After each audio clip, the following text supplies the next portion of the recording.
الله أكبر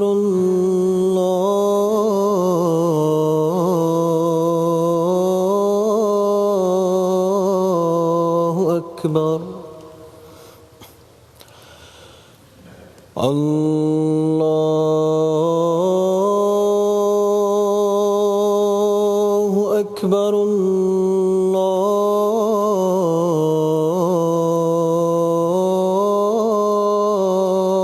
الله أكبر أشهد أن لا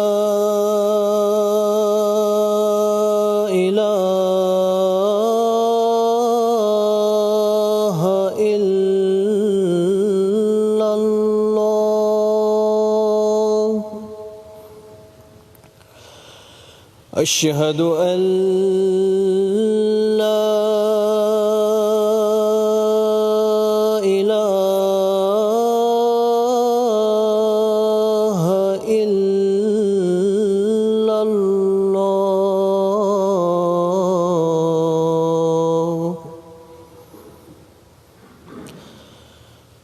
أشهد أن محمدًا رسول الله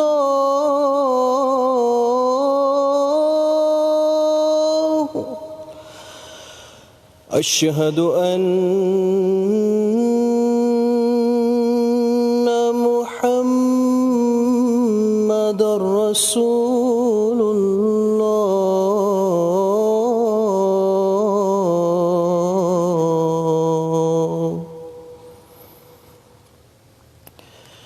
حي على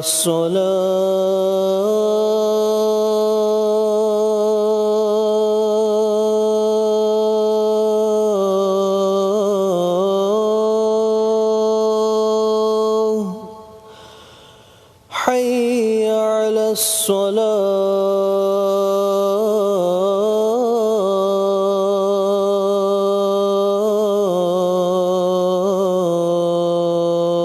الصلاة حي على الفلاح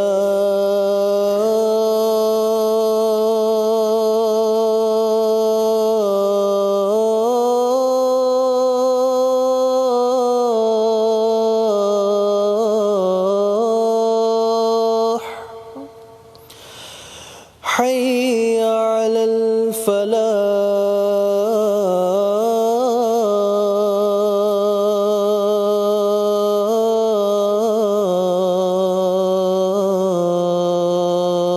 الفلاح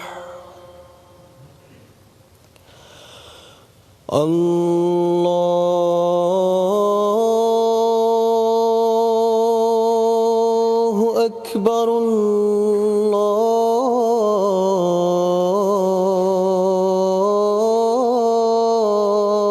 الله أكبر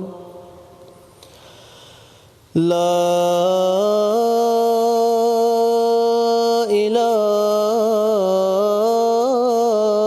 إله إلا الله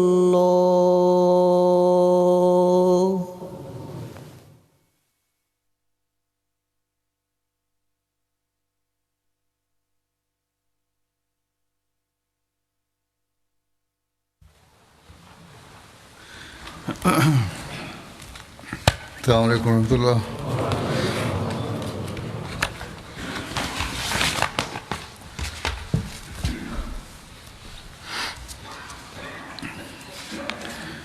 أشهد أن لا إله إلا الله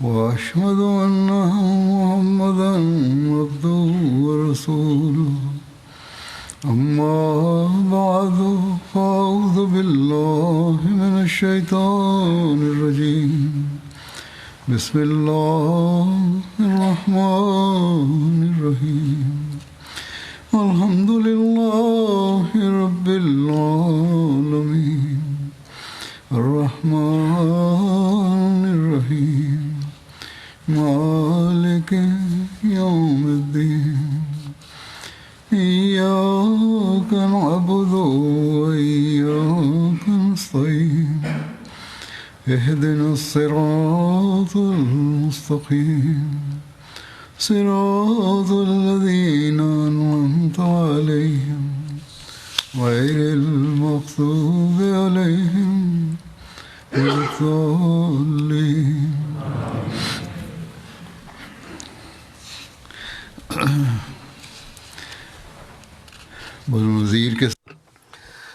বনু নজিরের সাথে যুদ্ধের আলোচনা হচ্ছিল। এর বিস্তারিত বিবরণ হলো হযরত মির্জা বশির আহমদ সাহেবের ভাষায় বলছি, সিরাত খাতামান নবীন থেকে। মহানবী যখন বনু নজিরের দুর্গের দিকে যাত্রা করেন, তার অবর্তমানে মদিনায় ইবনে মকতুমকে নামাজের ইমাম নিযুক্ত করেন, আর তিনি সাহাবীদের একটি জামাতের সাথে মদিনা থেকে বেরিয়ে বনু নজিরের জনবসতিকে ঘিরে ফেলেন। সেই যুগের যুদ্ধরীতি অনুসারে বনু নজির দুর্গে আবদ্ধ হয়ে যায়। খুব সম্ভব তখন আব্দুল্লাহ বিন উবাই বিন সলুল এবং মদিনার অন্যান্য মুনাফিক বনু নজিরের নেতাদেরকে এই সংবাদ পাঠায় যে মুসলমানদের সামনে নতি স্বীকার করো না, আমরা তোমাদের সাথে আছি আর তোমাদের পক্ষ থেকে যুদ্ধ করব। কিন্তু কার্যত যখন যুদ্ধ আরম্ভ হয়, বনু নজিরের প্রত্যাশার বিপরীতে মুনাফিকরা প্রকাশ্যে মহানবীর বিরুদ্ধাচরণ করে ময়দানে আসার সাহস দেখায়নি। আর বনু কুরাইজাও মুসলমানদের বিরুদ্ধে রণক্ষেত্রে এসে বনু নজিরের প্রকাশ্যে সাহায্য করার সাহস দেখায়নি, যদিও সাথে ছিল আর পর্দার অন্তরালে তাদের সাহায্য করত। মুসলমানরা তা জানত। যা হোক, বনু নজির প্রকাশ্যে মুসলমানদের বিরোধিতায় বা মুসলমানদের বিরুদ্ধে বের হয়নি, দুর্গাবদ্ধ হয়ে বসে যায়। তাদের দুর্গ যেহেতু সেই যুগের নিরিখে খুবই মজবুত এবং দৃঢ় ছিল, তাই তারা আশ্বস্ত ছিল যে মুসলমান তাদের কোনো ক্ষতি করতে পারবে না। অবশেষে মুসলমানেরাই বিরক্ত হয়ে অবরোধ উঠিয়ে নেবে। এতে কোনো সন্দেহ নেই যে সমসাময়িক যুগের পরিস্থিতির নিরিখে এবং দুর্গ জয় করা সত্যি কঠিন বিষয় ছিল এবং কষ্টসাধ্য বিষয়, এবং দীর্ঘ ঘেরাও এবং পরিবেষ্টনের দাবি রাখত, দীর্ঘকাল ঘিরে অবরোধ করে রাখার দাবি রাখত।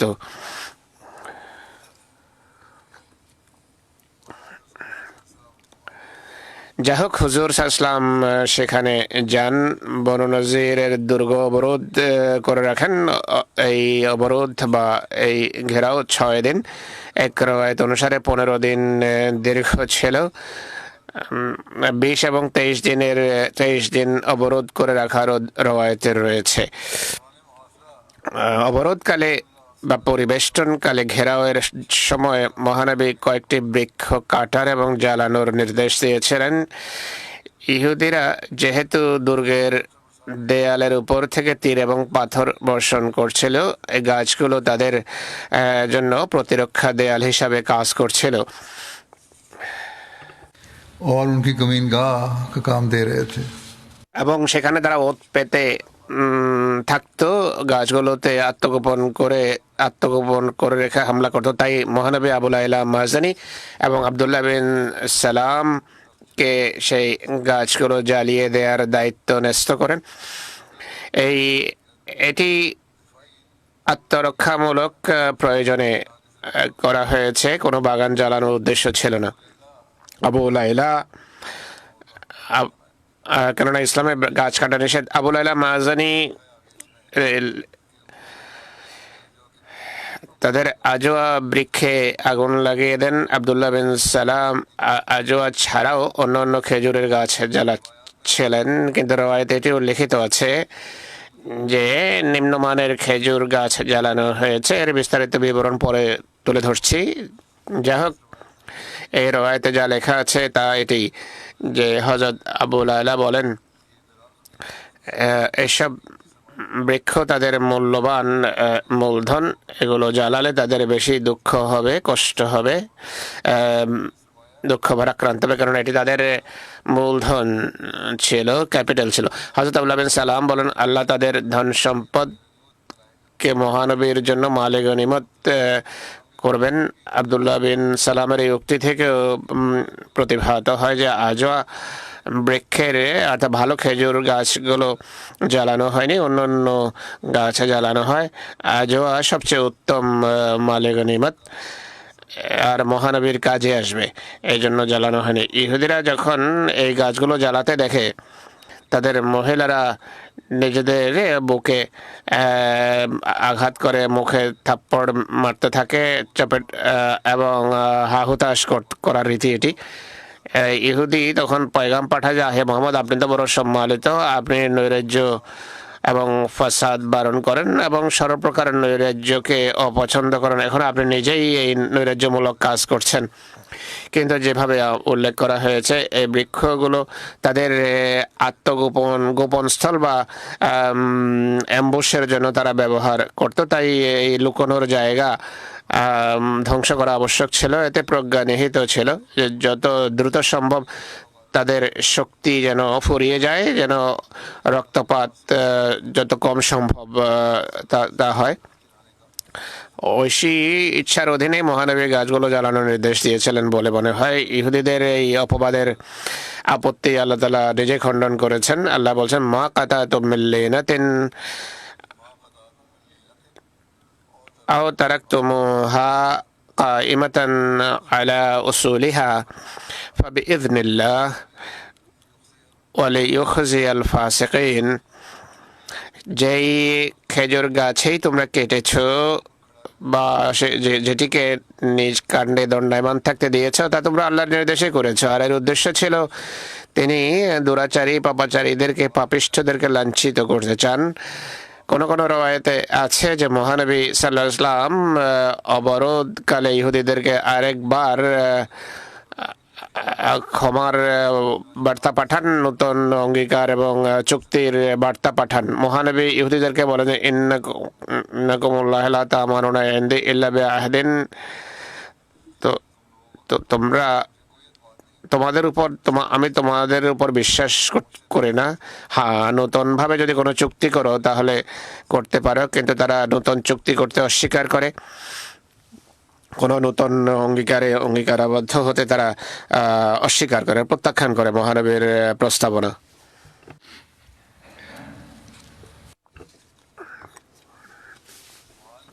ইহুদি সম্পদের সবচেয়ে বেশি লোভী।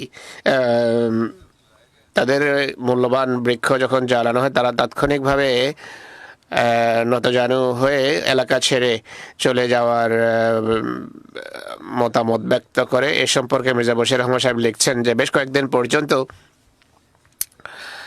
এক জীবনীর রেফারেন্স, জীবনীকারের লেখার রেফারেন্স এতক্ষণ শোনালাম। এখন মির্জা বশির আহমদ সাহেবের কথা বলছি। তিনি লিখেছেন, অব্যাহতভাবে বেশ কয়েকদিন মুসলমানরা দুর্গ অবরোধ করে রাখে, কিন্তু কোনো ফলাফল সামনে আসেনি। অবরোধের কয়েকদিন কেটে যাওয়ার পর কোনো ফলাফল যখন সামনে আসেনি, বনু নজির যথারীতি মোকাবেলা করে চলছিল, তখন মহানবী নির্দেশ জারি করেন যে বনু নজিরের এই খেজুর গাছগুলো যা দুর্গের বাইরে আছে, কিছু গাছ কেটে ফেলা হোক। এই যে বৃক্ষগুলো কাটা হয়েছে, লিনা ধরনের খেজুর ছিল, নিম্নমানের খেজুর যাকে বলা হয়। এর ফল মানুষের খাওয়ার যোগ্য নয়। আর এই নির্দেশের পিছনে প্রজ্ঞা ছিল, এই গাছগুলো কাটতে দেখে বনু নজির যেন ভয় পেয়ে যায় আর দুর্গের ফটক খুলে দেয়। আর এভাবে কয়েকটি বৃক্ষের ক্ষতির ফলে অনেক প্রাণ বিনষ্ট হওয়া থেকে রক্ষা পাবে এবং দেশের নৈরাজ্যের আশঙ্কা দূরীভূত হবে। এই পরিকল্পনা কার্যকর প্রমাণিত হয় শুধু 6টি গাছ কাটা হয়েছিল। বনু নজির খুব সম্ভব মনে করেছে যে মুসলমান তাদের সব বৃক্ষ যেগুলোর মাঝে ফলবান বৃক্ষ আছে কেটে ফেলবে। তারা হা হুতাশ আরম্ভ করে, কিন্তু যেভাবে কোরআনে ব্যাখ্যা করা হয়েছে কেবল কতক বৃক্ষ অর্থাৎ লিনা প্রজাতির খেজুর গাছ কাটার নির্দেশ বা অনুমতি ছিল, বাকি গাছগুলো নিজে কাটতে বারণ ছিল। এমনিতেও শত্রুর ফলবান বৃক্ষ কাটার অনুমতি নেই মুসলমানদের জন্য। মহানবীর এই পন্থা কার্যকর প্রমাণিত হয়। বনু নজির প্রতাপান্বিত ভীত হয়ে 15 দিন পর ফটকের দ্বার দুর্গের ফটক খুলে দেয়, বলে যে আমাদের সহায় সম্পত্তি নিয়ে নিরাপদে এখান থেকে বের হওয়ার অনুমতি দেওয়া হোক। এই শর্তই মহানবী পূর্বে উপস্থাপন করেছেন। তার উদ্দেশ্য যেহেতু শান্তি প্রতিষ্ঠা ছিল, মুসলমানদের কষ্ট এবং সেই সমস্ত ব্যয় ভারের কথা উপেক্ষা করে যায় এই কাজে ব্যয় হচ্ছিল। বনু নজিরের শর্ত মেনে নেন আর হযরত মুহাম্মদ বিন মাসলামাকে নিযুক্ত করেন যে তিনি তার নিগরানিতে বনু নজিরকে যেন নিরাপদে মদিনা থেকে রওনা করিয়ে দেন। जिस तरह हज़रत बशीर अहमद साहब ने लिखा है कि आला किस्म की উন্নত মানের খেজুর কাটা হয়নি, যেভাবে মির্জা বশির আহমদ সাহেব লিখছেন। বুখারীর ব্যাখ্যাতে এটি আছে। এর বুখারীর বিস্তারিত বিবরণ হলো, রয়েতের বিস্তারিত আলোচনা যদি যান, যেসব খেজুর গাছ জ্বালানো হয়েছে সেগুলো উন্নত প্রজাতির খেজুর গাছ ছিল না, বরং নিম্নমানের খেজুর ছিল, যা সচরাচর খাবার হিসাবে মুসলমান মানুষের জন্য ব্যবহার হতো না। শুধু 6টি গাছ জ্বালানো হয়েছে। জীবনীকারেরাও সেগুলো বিস্তারিত লিখেছেন। ইহুদিদের দুর্বলতা, অসহায় অবস্থা এবং তাদের দেশান্তরিত হওয়া সম্পর্কে আরো লেখা আছে যে মুসলমানরা সেই গোত্রের ইহুদি গোত্রের গাছ জ্বালিয়ে তাদেরকে ভীতত্রস্ত করে তুলে আল্লাহ তাআলা তাদের হৃদয়ে ত্রাস সঞ্চার করেছেন। তাদের মনোবল ভেঙে যায়, অস্ত্র সমর্পণ করতে তারা বাধ্য হয়। তারা হুজুর সাল্লাল্লাহু আলাইহি ওয়াসাল্লামকে এই বার্তা প্রেরণ করে যে আমরা মদিনা থেকে বেরিয়ে যাওয়ার জন্য প্রস্তুত, আপনি আমাদের শান্তিপূর্ণভাবে দেশান্তরিত হওয়ার সুযোগ দিন। হুজুর তাদের আবেদন মঞ্জুর করেন এবং বলেন যে মদিনা থেকে বেরিয়ে যাও, তোমাদের জীবন নিরাপদ থাকবে, তোমাদের উটে যতটুকু সাজ সরঞ্জাম নিতে পারো নিয়ে যাও, অস্ত্র শস্ত্র ছাড়া। ইসলাম এবং মহানবী সাল্লাল্লাহু আলাইহি ওয়াসাল্লামের বিরুদ্ধে যুদ্ধ এবং মালে গনিমতের জন্য যুদ্ধ করার যারা অপবাদ আরোপ করে তাদের দেখা উচিত যে হুজুর সাল্লাল্লাহু আলাইহি ওয়াসাল্লাম এসব ইহুদিদেরকে করতলগত করে নিয়েছিলেন। আর সেই ইহুদিও তারা যারা অনবরত অঙ্গীকার ভঙ্গ করে আসছিল এবং যারা একাধারে মহানবী সাল্লাল্লাহু আলাইহি ওয়াসাল্লামকে হত্যা করার ষড়যন্ত্র করে আসছে, যিনি মদিনার রাষ্ট্রপ্রধানও ছিলেন, এখন সশস্ত্র হয়ে বিদ্রোহ প্রদর্শন করেছে। আর এই অবরোধকালেও তারা আরেকবার মহানবী নতুনভাবে চুক্তিতে আবদ্ধ হতে চেয়েছিলেন তাদের সাথে, কিন্তু তারা তা ধৃষ্টতার সাথে প্রত্যাখ্যান করে। এখন মহানবীর দয়া মায়ার উপর ছিল, তারা যত কঠিন শাস্তি দেয়া সম্ভব ছিল সেটি বৈধ হতো। সেই শাস্তি দেয়া যদি দিতেন তিনি, মহানবী যদি শাস্তি দিতেন সেটি বৈধ ছিল। কিন্তু মহানবীর শান্তিপ্রিয়তা এবং মীমাংসার প্রিয়তা আর রহমত এবং তার দয়া এবং করুণার দৃষ্টান্ত দেখুন। মহানবী তাদেরকে শান্তিপূর্ণভাবে সেখান থেকে বেরিয়ে যাওয়ার অনুমতি দেন। তার দয়া এবং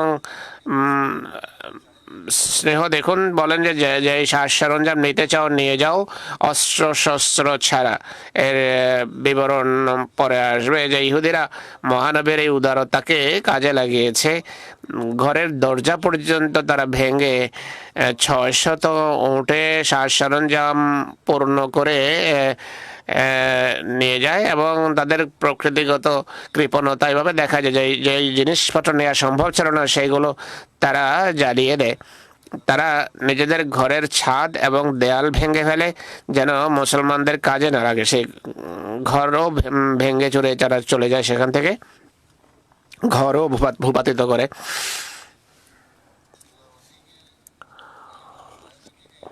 দেশান্তরিত হওয়ার যে শর্ত রাখা হয়েছিল,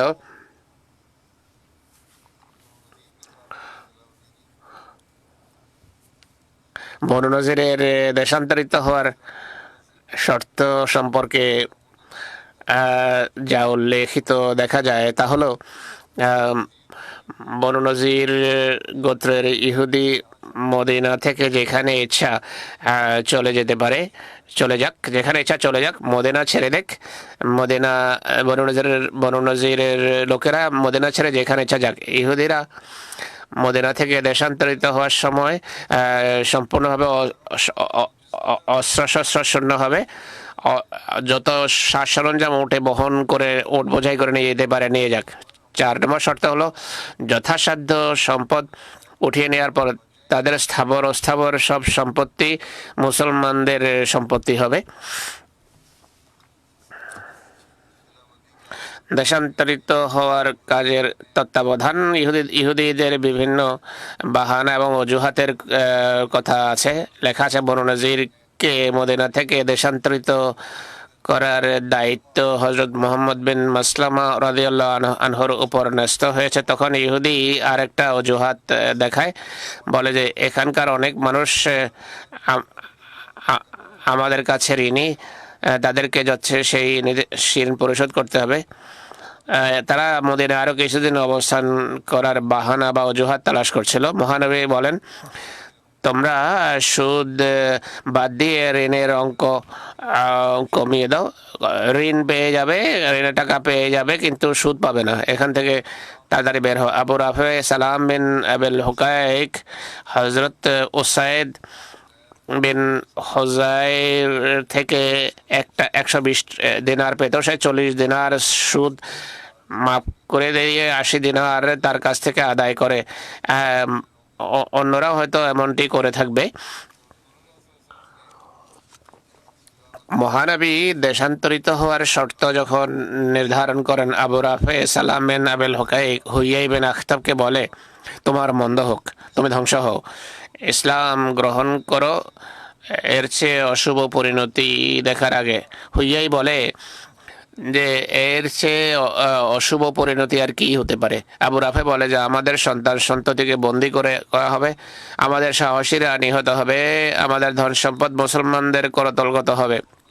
আজকে ধন সম্পদ ছেড়ে প্রাণ রক্ষা করা সহজ, যদি কোনো নৈরাজ্য আমরা সৃষ্টি করি এর পরিণতি হবে হত্যা এবং বন্দী হয়েই 2-1 দিন এই সিদ্ধান্ত সম্পর্কে চিন্তা করতে থাকে। ইয়ামিন বিন উমাইর এবং সাদ যখন তার এই দ্বিধাদ্বন্দ্ব দেখে, তাদের একজন অন্যকে বলে, নিঃসন্দেহে এতে সন্দেহ নেই যে তুমি জানো মুহাম্মদ সাল্লাল্লাহু আলাইহি ওয়াসাল্লাম খোদা তাআলার রাসূল, তাই অপেক্ষা কিসের? কেন অপেক্ষা করছো? আমাদের ইসলাম গ্রহণ করা উচিত। আমরা জানি আমাদের তো কিতাব থেকে এটি প্রমাণিত, তাই ইসলাম গ্রহণ করা উচিত। এইভাবে আমাদের ধন সম্পদ নিরাপদ হয়ে যাবে। রাতের অন্ধকারে তারা দুর্গ থেকে বের হয়, রাতে এই 2-1 জন, এবং মুসলমান দলে তারা যোগ দেয়। রাতের অন্ধকারে এই 2 জনের মুসলমান হয়ে যায়। ইয়ামিন বিন উমাইর পরে অনেক মুখলেস সাহাবী প্রমাণিত হন, বরং সেই দিনগুলোতে মহানবীর ভালোবাসা তার হৃদয়ে এতটা বৃদ্ধি পায়, এতটা বদ্ধমূল হয় যে বনু নজিরের যে ইহুদি আমর বিন জেহাস মহানবী সাল্লাল্লাহু আলাইহি ওয়াসাল্লামকে হত্যা করার ঘৃণ্য ষড়যন্ত্র করেছিল, ইনি তিনি ইসলাম গ্রহণকারী উমাইর বিন ইয়ামিনের চাচা ছিলেন। এই মুখলেস মুসলিম এক ব্যক্তির হাতে আমর বিন জাহাজকে হত্যা করিয়েছেন। মহানবী যখন তার এই আন্তরিকতা এবং ভালোবাসা সম্পর্কে অবহিত হন, তিনি তার সন্তোষ প্রকাশ করেন। ইতিহাসের এক গ্রন্থ থেকে এটি শোনানো হয়েছে আপনাদেরকে। ইহুদিদের দেশান্তরিত হওয়ার সময়কার চিত্র সম্পর্কে লেখা আছে। ইহুদি তাদের উটে নারী এবং শিশু ছাড়াও নিজেদের সেই সাজ সরঞ্জামও বোঝাই করে যা ওটার জন্য নিয়ে যাওয়া সম্ভব ছিল, শুধু অস্ত্রশস্ত্র রেখে যায়। সব তাদের সাথে মোটের উপর 600 উট ছিল। প্রত্যেক ব্যক্তি নিজের ঘর ভেঙে তার দরজা, জানালা আর কাঠও নিয়ে ওটে বোঝাই করে। এক রয়েতে আছে তারা তাদের ঘরের স্তম্ভ এবং ছাদও ভেঙে ফেলে। ঘরের সব স্তম্ভ এবং ছাদও ভেঙে ফেলে। দরজা এবং জানালা, চৌখাট সবই নিয়ে যায়। শুধু হিংসার বশবর্তী হয়ে ঘরের দেয়ালও তারা ভূপাতিত করে, কোথাও যেন সেগুলো তাদের দেশান্তরিত হওয়ার পর মুসলমানরা যেন ব্যবহার করতে না পারে। ইহুদিরা যখন তাদের সন্তানদের এবং নারীদের যখন বাহনে বসায়, বাকি উঠে যখন সাজ সরঞ্জাম বোঝাই করছিল, তাদের আচার আচরণ দেখে বোঝা যাচ্ছিল যে এই দেশান্তরিত হওয়ার জন্য তাদের হৃদয়ে যেন কোনো ব্যথা বেদনা ছিল। অথচ তাদের বক্ষে আগুন দাও দাও করে জ্বলছিল, কিন্তু ভাব এমন ছিল যেন আমরা বড় আনন্দের সাথে এই এলাকা থেকে বেরিয়ে যাচ্ছি। এরা প্রথমে বনু হারিস বিন খাজরাজের এলাকা অতিক্রম করে, জিসর অতিক্রম করে, এরপর মদিনা মুনাওয়ারের বাজার অতিক্রম করে। জিসর ও মদিনার একটি বাজারের নাম। যাই হোক, নারীদেরকে সাজিয়ে তারা উটের হাওদায় বসিয়ে রেখেছিল। একই সাথে গান বাজনা বাজাচ্ছিল, তাদের নর্তকেরা নাচছিল, তাদের ধন সম্পদ লোকদের দেখাচ্ছিল। মানুষের যেন ঈর্ষা হয়। আবু রাফে চামড়ায় বানানো থলি স্বর্ণ এবং রূপায় ভরে রেখেছিল। সেটি মানুষকে দেখাচ্ছিল যে এই টাকা এই পরিস্থিতির মোকাবেলার জন্যই রেখেছিলাম, বিজয়ের জন্য রেখেছিলাম। তারা যাওয়ার সময় গান গাচ্ছিল, গান বাজনা ছিল এবং উত্তেজক কবিতা পড়ছিল এবং নৃত্য চলছিল। মহানবী সাল্লাল্লাহু আলাইহি সাল্লাম তাদের এই হীনমন্যতা দেখা সত্ত্বেও সেটি উপেক্ষা করছিলেন। অন্য কোনো জাতির সামনে যদি এমনটি করতো তাহলে হয়তো তাদের নগ্ন দেহ ঢাকার জন্য কাপড়ও দেয়া হতো না। যেই আচরণ তারা প্রদর্শন করেছিল, শাস্তি পাওয়ার কথা তাদের, কিন্তু তাদের মহানবী সাল্লাল্লাহু আলাইহি সাল্লামের মার্জনা এবং দয়া ছিল এটি, যিনি এই সব কিছুই উপেক্ষা করেছেন। বনু নজরের নতুন বসতিস্থল কোথায় এই সম্পর্কে লেখা আছে। বনু নজিরকে যখন দেশান্তরিত হওয়ার নির্দেশ দেয়া হয়, তাদের জন্য পুরো আরব থেকে বেরিয়ে যাওয়ার কোনো নির্দেশ ছিল না, আর নির্দেশ শুধু মদিনা থেকে বের হওয়ার ছিল।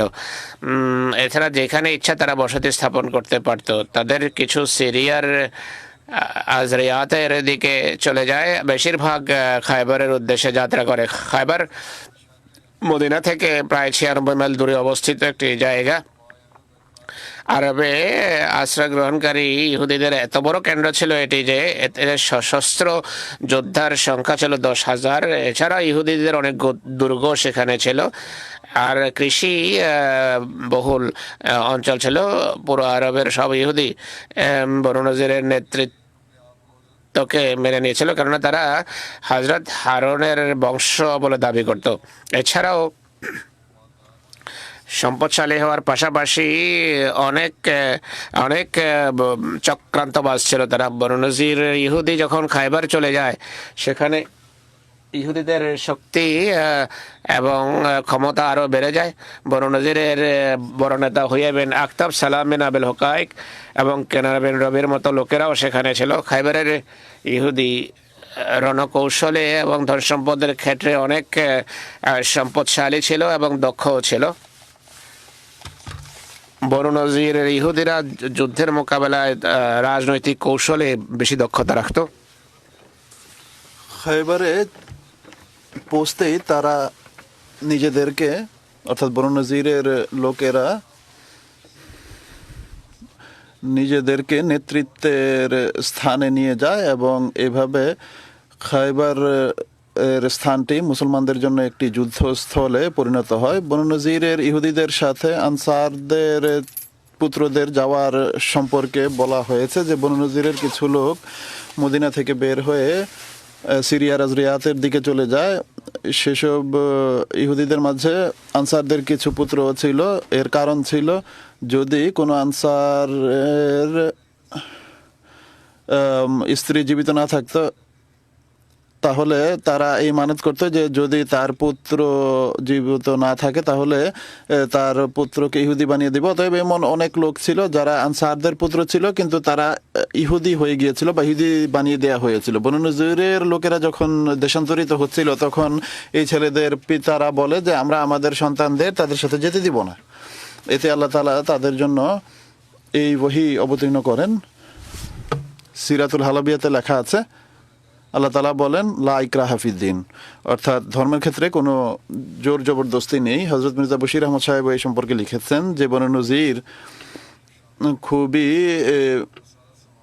আড়ম্বরের সাথে নিজেদের সমস্ত জিনিসপত্র, এমনকি নিজেদের ঘরবাড়ি নিজেদের হাতে ভেঙে নিজেদের দরজা জানালা পর্যন্ত তাদের সাথে নিয়ে যায় আর গান বাজনা করে এমনভাবে যাচ্ছিল যেন বিয়ের বরযাত্রী যাচ্ছে।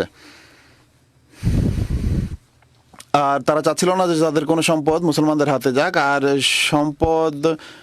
এই সম্পদ যেহেতু কোনো যুদ্ধ ছাড়াই হস্তগত হয়েছিল তাই ইসলামী শরীয়তের দিক থেকে এর বন্টনের কর্তৃত্ব পুরোপুরি মহানবী সাল্লাল্লাহু আলাইহি ওয়াসাল্লামের হাতে ছিল। আর তিনি সাল্লাল্লাহু আলাইহি ওয়াসাল্লাম এই সম্পদ অধিকাংশ ক্ষেত্রে দরিদ্র মুহাজিরদের দিয়ে দেন বা দান করে দেন, কেননা তাদের দেখাশোনার দায়িত্ব তখন আনসারদের উপর ছিল। আর বনু নজির যখন মুহাম্মদ বিন মাসলামা সাহাবীর নিগরানিতে মদিনা থেকে বের হয়ে যাচ্ছিল তখন কোনো আনসার তাদের সাথে যেতে বাধা দিতে চায়, যারা আসলে আনসারদের পুত্র ছিল কিন্তু আনসারদের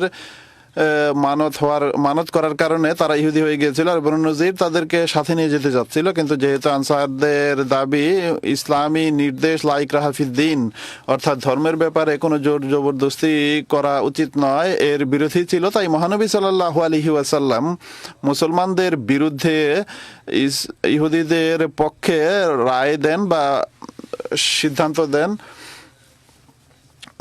যে ইহুদিদের সাথে যেতে চায় তাকে আমরা বাধাগ্রস্ত করতে পারি না। কিন্তু বনু নজির থেকে 2 জন ব্যক্তি স্বেচ্ছায় মুসলমান হয়ে মদিনায় থেকে যায়, যেমনটি বর্ণনা করা হয়েছে। একটি রিওয়ায়াতে রয়েছে যে মহানবী সাল্লাল্লাহু আলাইহি ওয়াসাল্লাম বনু নজির সম্পর্কে এই সিদ্ধান্ত দিয়েছিলেন যে তারা সিরিয়ায় চলে যাবে, অর্থাৎ আরবে থাকবে না। কিন্তু সত্ত্বেও তাদের কোনো সর্দার আবুল হুকায়, কিনানা বিন রবি এবং হুই বিন আখতাব প্রমুখ এবং তাদের একটি বড় অংশ খায়বারে গিয়ে অবস্থান নেয় আর খায়বারের লোকেরা তাদেরকে স্বাগত জানায়। এরা অবশেষে মুসলমানদের বিরুদ্ধে ভয়াবহ নৈরাজ্য সৃষ্টি এবং উস্কানির কারণ হয়ে উঠেছিল। বনু নজিরের কাছ থেকে পাওয়া সম্পদ তা মালে ফ্যায় অভিহিত হয়, সেটিকে ফ্যায় বলা হয়।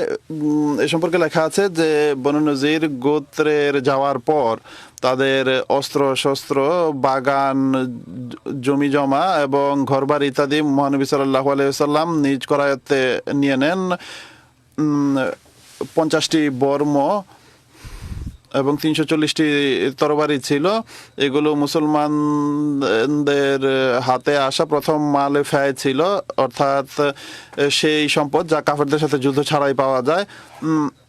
এই সম্পদ থেকে খুমুস বের করা হয় না, বরং পুরো সম্পদ মহানবী সাল্লাল্লাহু আলাইহি ওয়াসাল্লামের হাতে থাকতো বা করায়ত্তে থাকতো, যেন তিনি যেখানে চান তা খরচ করতে পারেন।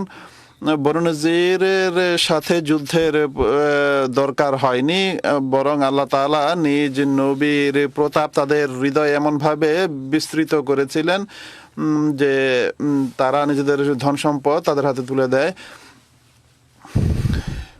মহানবী সাল্লাল্লাহু আলাইহি ওয়াসাল্লাম তাদের সমস্ত ধন সম্পদ মুসলমানদের মাঝে বন্টন করে দেন যেন তারা এটিকে নেক কাজে খরচ করতে পারে।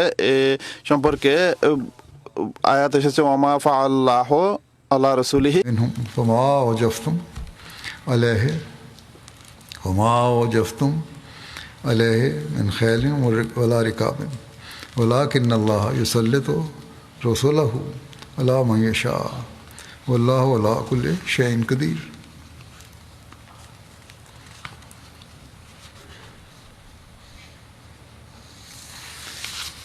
और अल्लाह ने আর আল্লাহ তাআলা তাদের ধন সম্পদ থেকে নিজ রসুলকে যা দান করেছেন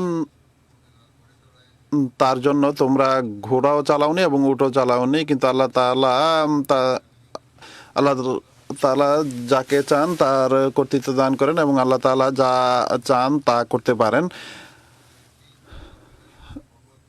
আনসারদের অদ্ভুত ভালোবাসা এবং বিনয়ের উল্লেখও আমরা দেখতে পাই। মহানবী সাল্লাল্লাহু আলাইহি ওয়াসাল্লাম এই ফায়ের সম্পদ বন্টনের সময় হযরত সাবেত বিন কায়েস বিন শিমাসকে বলেন যে আমার সামনে নিজ জাতিকে একত্রিত করো।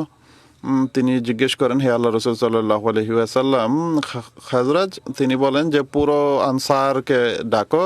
তখন তিনি আওস এবং খাজরাজ উভয়কে ডাকেন, খাজরাজ গোত্রের লোকদের। তিনি সাল্লাল্লাহু আলাইহি ওয়াসাল্লাম হামদ ও সানার পর আনসারদের উত্তম আচরণের উল্লেখ করে বলেন, অর্থাৎ যে সদাচরণ মুহাজিরদের সাথে আনসাররা করেছিল তার উল্লেখ করে বলেন যে তোমরা যদি চাও, আনসারদের বলেন যে তোমরা চাইলে বনু নজীর থেকে পাওয়া ধন সম্পদ তোমাদের এবং মুহাজিরদের মাঝে বন্টন করা হবে। ক্ষেত্রে মুহাজিররা তোমাদের ঘরে অবস্থান করবে, আর যদি তোমরা চাও তাহলে আমি এই ধন সম্পদ ফায়ের ধন সম্পদ মুহাজিরদেরকে দিয়ে দিব, এতে তারা তোমাদের ঘর থেকে বের হয়ে যাবে। অর্থাৎ তার আনসারদের দ্বারা মুহাজিররা যে উপকার লাভ করছিল তা দূর হয়ে যাবে। এতে হযরত সাদ বিন উবাদা এবং হযরত সাদ বিন মুআজ নিবেদন করেন যে আমাদের ধন সম্পদ তাদের কাছে থাকতে দিন, আর বনু নজীরের সমস্ত ধন সম্পদও আমাদের মুহাজির ভাইদেরকে দান করে দিন, যে আমরা যা দিয়েছি তাও তাদের কাছে থাকো, আর বনু নজীরের ধন সম্পদও তাদেরকে দিয়ে দিন।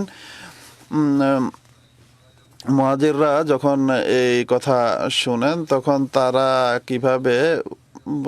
তারা বলেন যে পরের অংশ আমি বুঝতে পারিনি, অর্থাৎ হে আল্লাহ আর রাসূল সাল্লাল্লাহু আলাইহি ওয়াসাল্লাম, আমরা এতে সন্তুষ্ট এবং আমরা তা গ্রহণ করলাম। তিনি সাল্লাল্লাহু আলাইহি ওয়াসাল্লাম এই আত্মত্যাগের স্পৃহা দেখে অত্যন্ত আনন্দিত হন এবং বলেন যে আল্লাহুম্মা রহামিল আনসারা ওয়া আবনা আল আনসার, অর্থাৎ হে আল্লাহ তাআলা আনসারদের প্রতি কৃপা করো এবং তাদের সন্তানদের প্রতিও। মহানবী সাল্লাল্লাহু আলাইহি ওয়াসাল্লাম অধিকাংশ ধন সম্পদ মুহাজিরদের মাঝে বন্টন করে দেন। আনসারদের মধ্যে থেকে কেবল 2 জন দরিদ্র সাহাবীকে এই সম্পদ দেয়া হয়, আর তারা হলেন হযরত সাদ বিন হুনাইফ এবং আবু দাজানা। ইবনে আয়না বর্ণনা করেন যে আমি জুহরিকে বলতে শুনেছি যে মহানবী সাল্লাল্লাহু আলাইহি ওয়াসাল্লাম বনু নজীরের ধন সম্পদ থেকে হযরত সাহাল বিন হুনাইফ এবং হযরত আবু দুজানা ছাড়া আনসারদের মধ্য থেকে অন্য কাউকে কোনো অংশ দেননি, কেননা তারা উভয়ে দরিদ্র ছিলেন, তাই তাদেরকে এই অংশ দেওয়া হয়েছিল।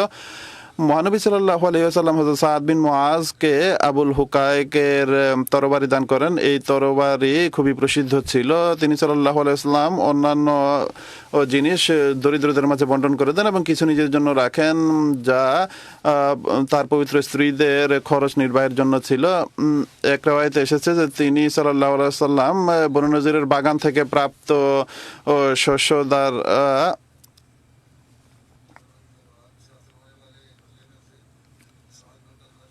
সারা বছরের খরচ নিজ স্ত্রীদের দিতেন, আর বাকি যা রয়ে যেত তা তিনি জিহাদের প্রস্তুতির জন্য ব্যয় করতেন। দরিদ্রদের সহায়তা এ থেকেই করা হতো। বনু নজীরের 7টি বাগান ছিল। যেগুলোর দায়িত্ব দেওয়া হয়েছে হযরত আবু রাফে, অর্থাৎ তিনি ম্যানেজার হিসেবে দায়িত্ব পালন করতেন। মিসাব, সাফিয়া, দালাল, হুসনা, বুরকা, সেই বাগানগুলোর নাম হুজুর বলেন। যা হোক, এখানে যেমনটি বলা হয়ে বনু নজিরের বর্ণনা শেষ হচ্ছে, পরবর্তীতে ইনশাল্লাহ পরবর্তী যুদ্ধসমূহের বর্ণনা হবে। পাকিস্তানের আহমদীদের জন্য দোয়া অব্যাহত রাখুন, সেখানকার অবস্থার উন্নতির জন্য দোয়া করতে থাকুন। আল্লাহ তাআলা সেখানকার সামগ্রিক নিরাপত্তার অবস্থাকে উন্নীত করুন, আর আহমদীদেরকে নিজের নিরাপত্তা চাদরে রাখুন। পৃথিবীতে মুসলমানদের সামগ্রিক অবস্থার জন্য দোয়া করুন। তারাও যুগ ইমামকে মান্য করে নিজেদের যে মর্যাদা তা যেন পুনরায় লাভ করতে পারে। পৃথিবীতে সামগ্রিক যে চিত্র সৃষ্টি হচ্ছে যুদ্ধের, তার জন্য দোয়া করুন। মনে হচ্ছে যে যুদ্ধ এখন হবে, যেভাবে পৃথিবী অগ্রসর হচ্ছে, কিন্তু আল্লাহ তাআলা প্রত্যেক আহমদী এবং প্রত্যেক নিরপরাধকে এর অনিষ্ট থেকে রক্ষা করুন।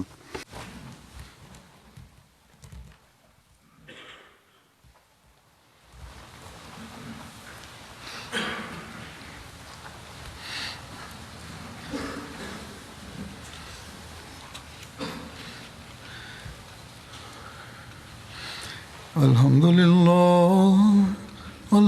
لله نحمده ونستعينه ونستغفره ونؤمن به ونتوكل عليه ونعوذ بالله من شرور أنفسنا ومن سيئات أعمالنا من يهده الله فلا مضل له ومن يضلل فلا هادي له